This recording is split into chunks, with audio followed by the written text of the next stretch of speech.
Hello, beautiful, and welcome to the Moms Talk Sex podcast with me, Mor Yelvington, your host. I'm so excited for this out of the box conversation with the beautiful Aliza that's here with me today. Hi, Aliza. Hi, how are you? I'm Aliza Krivisky. I live in Jericho on Long Island, and my husband and I together we co-direct a Chabad house called MiYaD based Jericho. It's very I nice to love be that. here.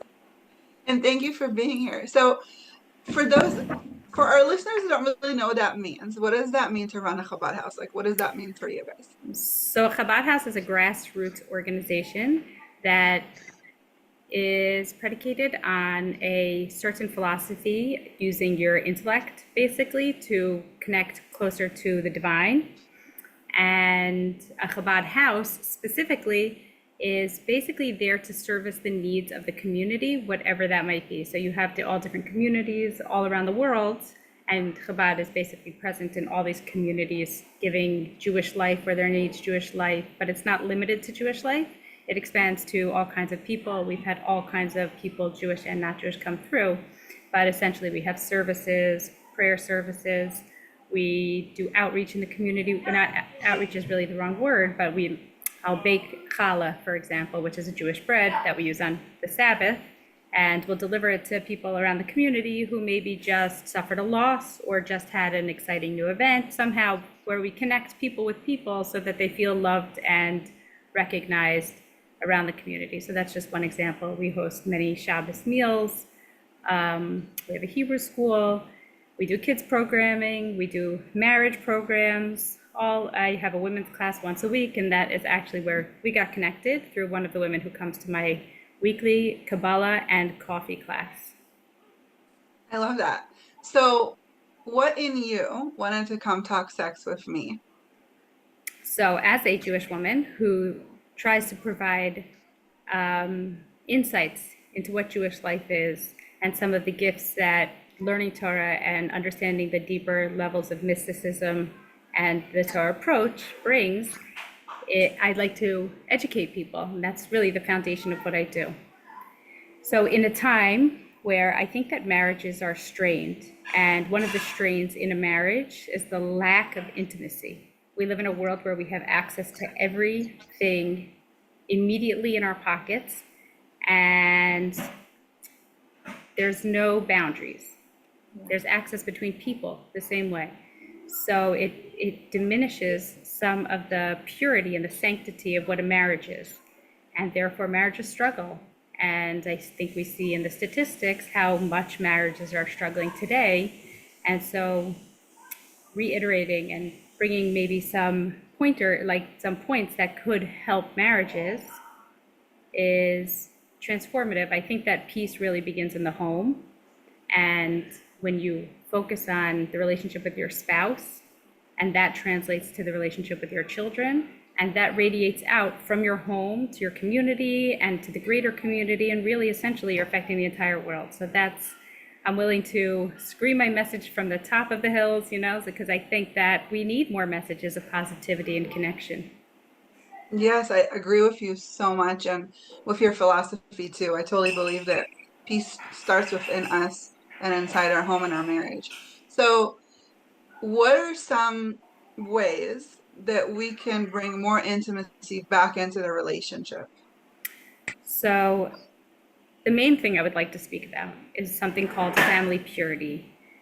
In Hebrew, it is taharat hamishpacha, which means family purity, purity in the home.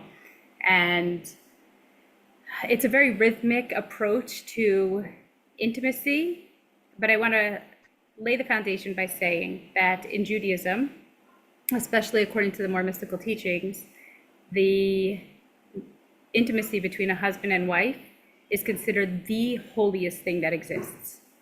So in other religions, I believe that it's a little bit more taboo, and people might project that onto what the Jewish approach is, but it's only taboo when it's done in a not holy setting, meaning promiscuously or premarital, things like that. But once there is the foundation of marriage and family purity, then it is considered the most sanctified act possible. We actually consider the bedroom to be the Holy of Holies, which is a reference to the Holy Temple, the holiest place in the Holy Temple that was only accessible once a year on Yom Kippur by the high priest.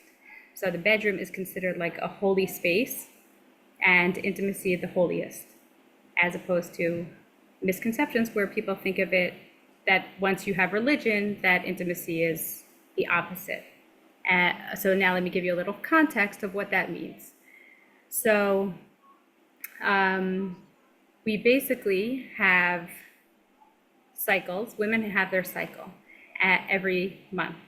And Judaism addresses this as part of the rhythm of a marriage and part of the rhythm of the intimacy. So when a woman has her cycle, her and her husband are not together at all. They're completely separate. In fact, we sleep in separate beds, and we are careful not to show signs of affection, not even to pass objects from one person to the other person, because we believe so much that this connection between husband and wife is really sanctified, and there should be a charge, like an energy that flows between the two of you. So we disengage from that energy, that sexual energy, and we focus more on kind of more of a living together, getting to know other aspects of our spouse that don't revolve around intimacy. So that is for 5 days. A woman's cycle, at the very least, will be for 5 days. So you have to wait 5 days, and you wait until the period ends, which is usually 5 to 7 days. And once the period ends, a woman does a special process where she checks to make sure that the cycle has completely ceased. And then she counts what's called the 7 clean days, the 7 white days. And during counting the 7 white days, she does an examination to make sure that there is no blood and there is no residue coming. And she wears white garments underneath her clothing, and her sheets are white. It's like a very beautiful thing. It sounds beautiful, but some women struggle with this, and some women find it to be the most beautiful thing, as you will with all women. We all have our own opinions. And then at the end of the 7-day white period, she goes to a spa-like experience where she basically goes to what's called a mikveh, and she prepares herself so that there is nothing intervening between herself and the water that she's going to go into. And so she has to comb out her hair, she takes off her jewelry, contacts, like anything, flosses your teeth, you floss your teeth very well, and then she goes into this pool. It's a very small pool, usually heated, usually in the best of scenarios, it's decorated beautifully and it looks like a beautiful spa. And she goes into the pool, and very modestly, there's a woman there who makes sure she's safe and makes sure that she completely immerses herself in the mikveh. And then the woman will say kosher. And that means that she's immersed, and then she will say a blessing. And some women have accustomed to go under a few more times, and it's considered a very intimate moment between the woman and God. And it's a moment where she can open up, all the channels are opened up to her in her prayers, and she just is able to pray for anything and everything that she wants, she needs, for the world, for herself, for her own, we think that God is infinite. So there is no hierarchy of what to pray for. You can pray for the big, you can pray for the small simultaneously.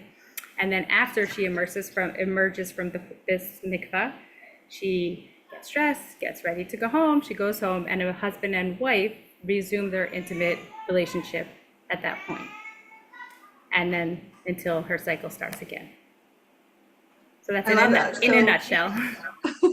So that's about, you would say, 2 weeks that they 12 actually days, don't, basically, yeah. 12 days that they don't have any connection, like any sexual connection. Yes, basically, unless a woman is pregnant, in which case usually you don't get a cycle. So, there is no 2-week period on and off. Yeah. So, how do you find this adds more intimacy to your relationship? Do you think? So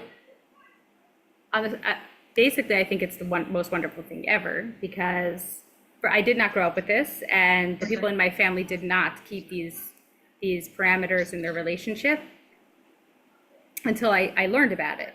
and I try to Okay. share with other people because I think it creates this very healthy rhythm where it's not guesswork, right? Okay, so you have 2 weeks where you're still playing a game or you're still trying to figure it out, or there's nights you're tired and other people, or the other person's tired, and there's expectations and there's relationships that are still going on. But you have this like very beautiful rhythm built into your marriage. So Mm, you're automatically going to connect. And I think the connection is so fundamental to any relationship because on the one hand, just the sheer pleasure people need to enjoy their spouse. And on the other hand, it's the connection piece that sustains the marriage as well. Like a lot of times the masculine energy, so to speak, will be very motivated, and the feminine energy will be much more tired or reserved. But I find in the counseling that I do for other people that they both need the intimacy equally. Just yeah. because the masculine is much more expressive of that need doesn't mean the female needs it any less. And it just might be for a different reason. She's coming from a place of the connection, like the Hmm. vulnerability and the connection create this beautiful relationship with their spouse.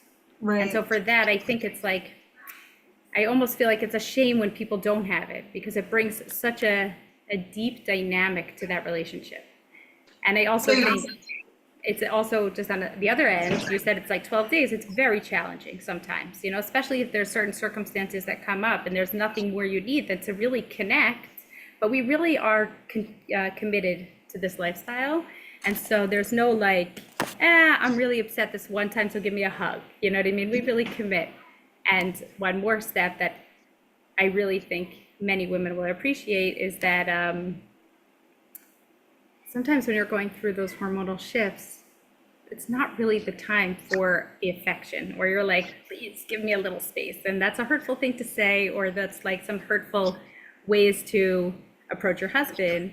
So this is built into the system. Stay away. so it's interesting because you can't even hug for those 12 days or hold hands or anything, right?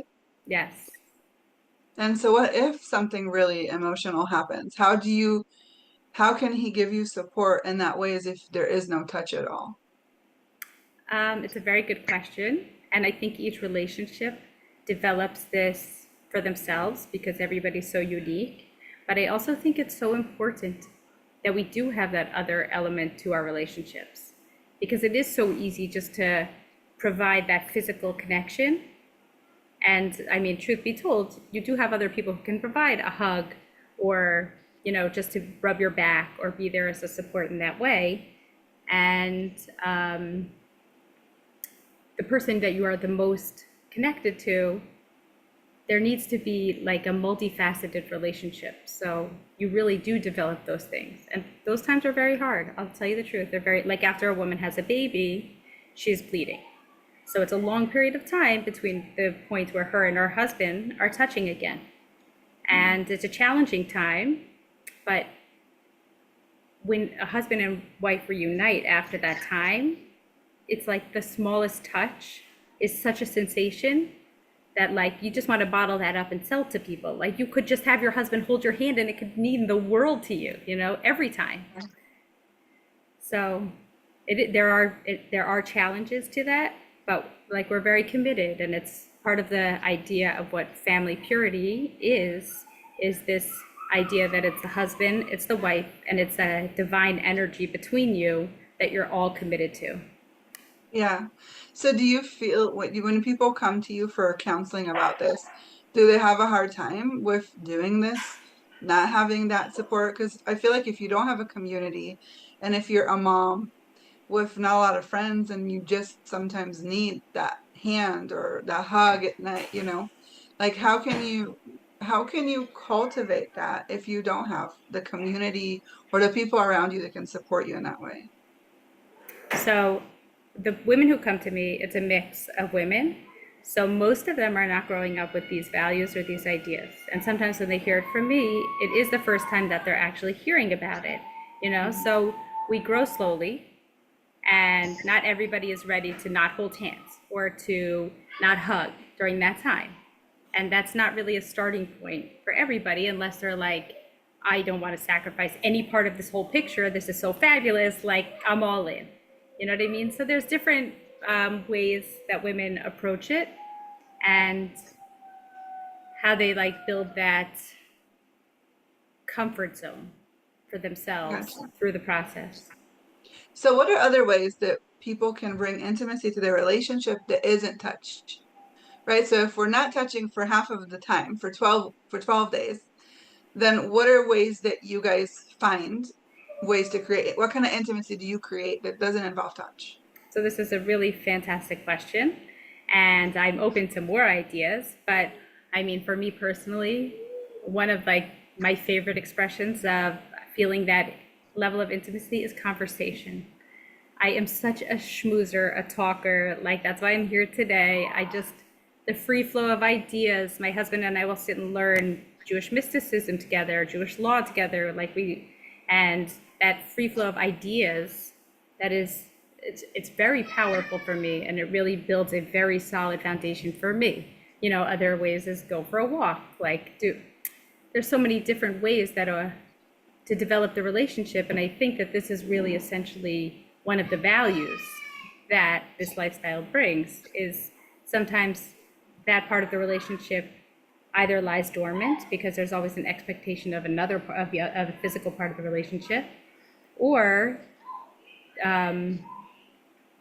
sometimes it becomes so monotonous, just the not touching, that it almost like now we're just like buddies and we don't really have the intimate part of the relationship. So this rhythm builds like both parts of the well-being that every relationship really needs. I like that you say that because I agree. I feel like a lot of couples, they reach this point where they just become like roommates because there is no intimacy. And so it really shows how it's like an ebb and flow kind of like you're going with the cycle and you're going with your intuition. And together you cultivate this together, which is really cool. So would you say that, what would you say is the hardest part of doing this? Especially because you didn't grow up with it, right? It's something you had to learn. So learning it, So like what would you say was the most, yeah, difficult part?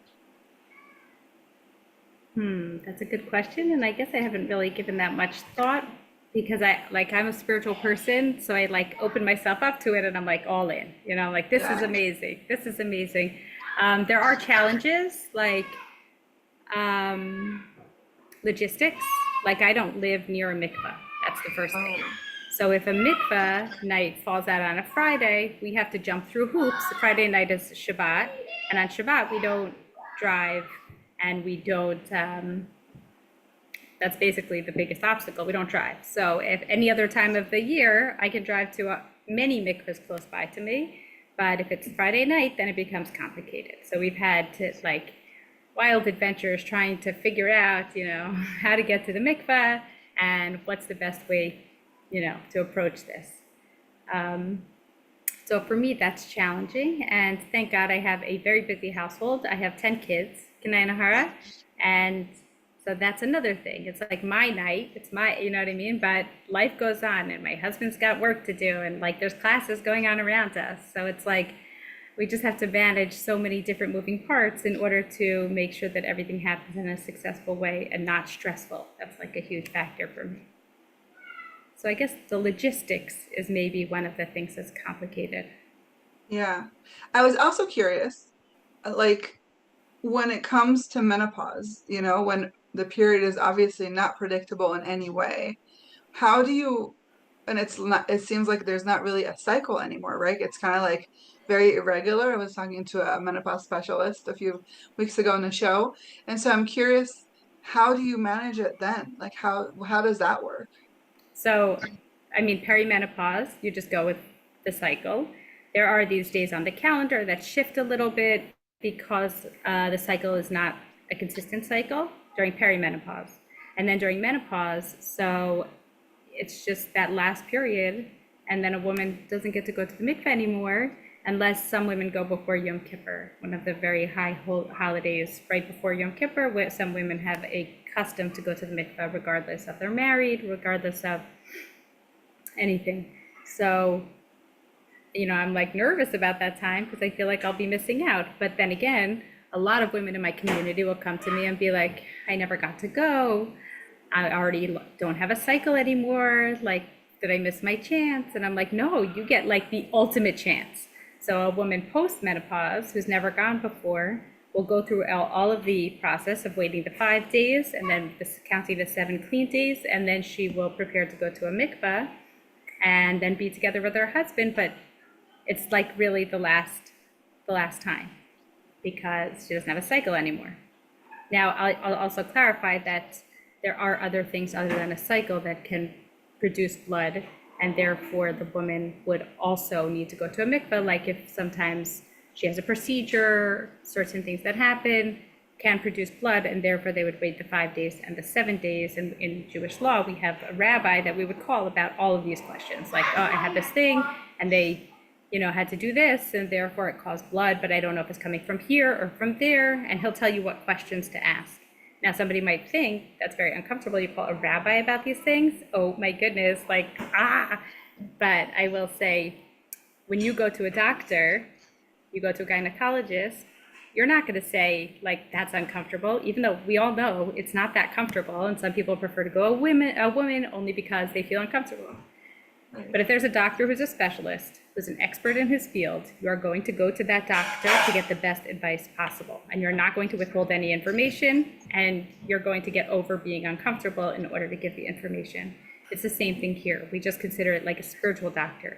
He's looking to bring positivity, good energy, godliness into your marriage, and therefore some of that discomfort can be regulated by knowing that this brings blessing into your home, brings beauty into your home, and tremendous connection in your relationship.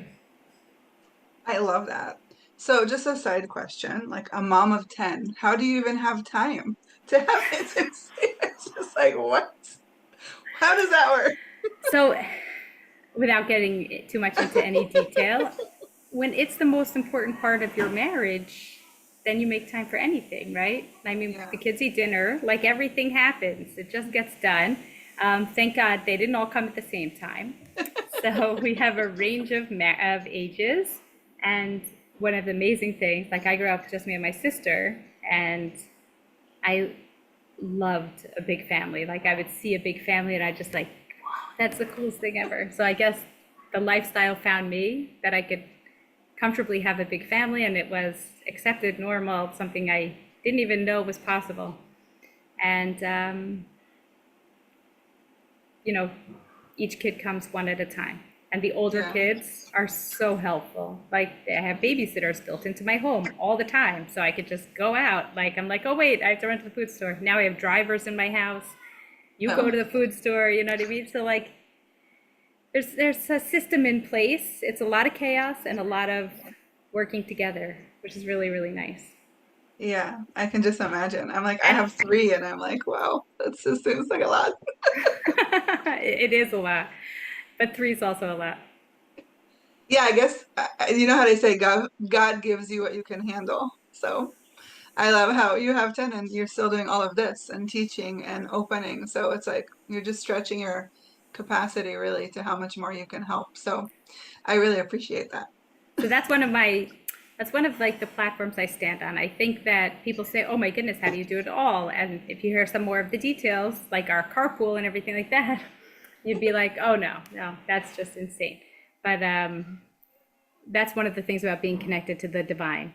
When you're connected to the divine, you expand, Yeah. and the divine is infinite, and therefore you have infinite capabilities when you connect to your infinite potential, to your infinite side. When you connect to the godly part of you, you become godly, you become infinite. And I think that that has really opened me up to be capable of anything beyond what I ever thought I could be capable of. I love that so much.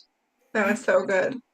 Well, thank you so much for being with me Thank in you this for having conversation. me. I feel it really opened the door and the energy is so strong. So thank you for that. I really appreciate it and My your time. pleasure. And if anybody does have questions about wanting to find out more about family purity, first of all, anybody could email me, ask me questions, and you can look up your local Chabad house. There's a Chabad finder on the internet on chabad.org, and you could read more on mikvah.org.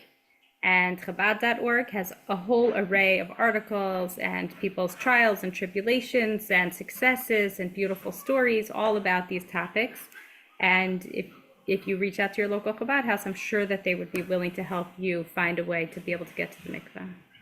Yes, yes, yes. I know there's a few by me, and my kids go there to school, so Oh, it's wow, that's wonderful. amazing. Well, thank you so much for being here. I really appreciate you. If you have any more questions for Aliza or for me, just reach out. We will love to support you in your journey to having an amazing, intimate relationship. I hope you have a beautiful rest of your day, and we'll tune in again with you next week. Take care. Thank you so much. Bye.